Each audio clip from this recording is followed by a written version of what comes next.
What is happening, guys? Martin is back again. So this is a quick video for you, and this is just basically just to highlight the points about intermittent fasting and how I found it, what I've been doing with it, and what I've been doing to try and keep myself in check and keep my food in order.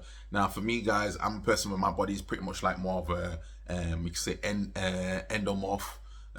Short, stocky type of person. It's easy for me to put on weight very easily, but it's also easy for me to put on muscle as well relatively easily. So for me, I'm about 5'9", 5'8", 5'9" maybe. And with that in mind, again, if you've got like a slightly different type of physique, slightly more leaner type of physique, it's going to be different for you, and you need to work out what works out for you. But me personally, I've been now trying to get to the gym and doing the gym, again, trying to lift heavier weights. I'm not focused necessarily on doing any heavy squats or anything like that. That's not going to work for me, but maybe focusing on heavier weights, consistency, and limited cardio. I've started to limit the amount of cardio I do, but I have been doing skipping as well.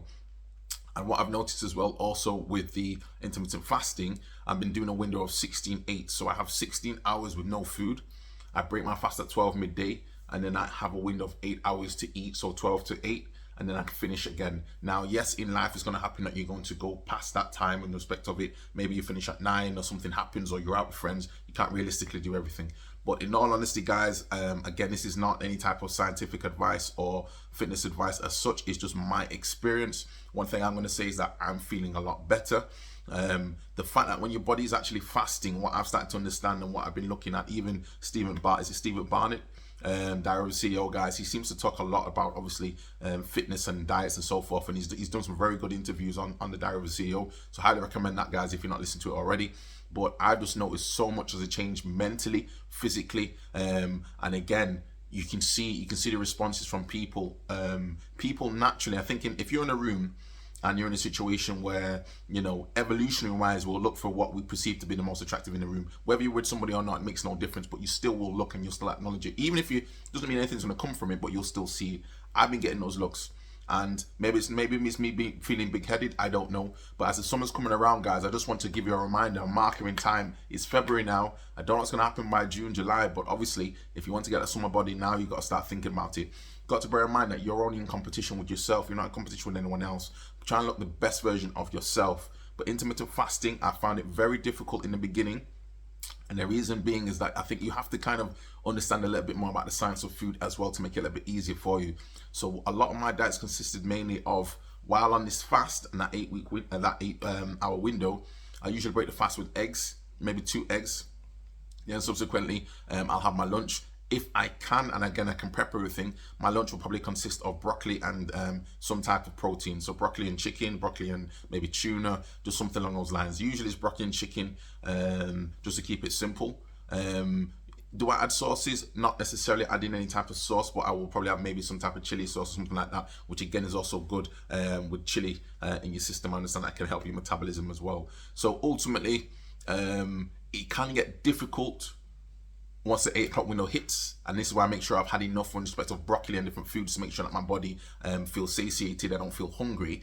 Yes, you can feel it, but at the end of the day, sometimes you have to say to yourself is that you get the benefit, and your body kind of thanks you as well. When I notice when you do eat certain clean foods, whole foods, staying away from processed foods, sweets, chocolates, all that sort of stuff like that. No, I don't get into that now. I will have it maybe, as I say, at the weekend, but it's not something I'm going to sit down and just binge eat and stuff like that. Whereas before, I wasn't keeping to any type of regimen in respect of my diet, my food, nothing at all. But now I make sure that I keep within, as I say, keep within the window, respect the window. Anyone who watches UFC and different things like that, I've seen a few UFC fighters talk about the same thing when they're necessarily even preparing for a fight, but just to keep close, they still also make sure that they've got their food in check and food in order. If you can afford that, you've got a dietitian behind you, that's very different. But for the guy and average Joe, we're out here trying to do it ourselves. It's not going to be easy. And when I think as well, if you look at having some type of sustainability, you do need to have a cheat meal. I've had this discussion with a few people. You do need to make sure you have a cheat meal at some point in the week.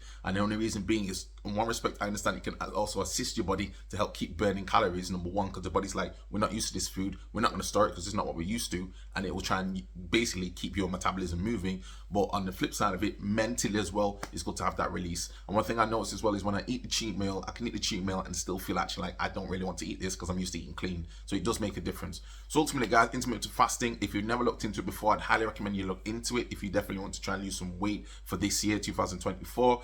Diet wise, again, try and stay away from processed foods, try and stay away from excess sugar. You need to also be mindful of insulin spikes. Every time we have sugar, we create what's called insulin resistance, and then subsequently our body is trying to store the fat, or store the sugar, the excess sugar that we have that's not being used immediately for energy, and it will store it in case of starvation, which ultimately, again, the body's designed to protect itself, and that's really what's happening there when we hold all these excess calories on our bodies. So once you start to get into the science, you start to see it. Obviously, things start to change. Even me now, I'm noticing this is a large t-shirt. Before, I would feel slightly, my stomach would be out. I'd feel my stomach really struggling. Even look at that, I can feel abs coming through there. So it's just a matter of time. You can bring your calories down, everything else. Some people do the calorie counting. Personally, me, I've not been calorie counting. I'm just making sure that I stay away from processed foods, reduce the amount of sugar in, and insulin spikes, and trying to stick with whole foods. That are my thoughts anyway, guys. Let me know in your comments down below if you tried intermittent fasting. And also, guys, I will be having a Patreon that's going to be set up at some point. So again, please, if you do like the direction of the channel and so forth, again, don't forget to leave your comments, and also please like and subscribe. Let's keep going. Peace.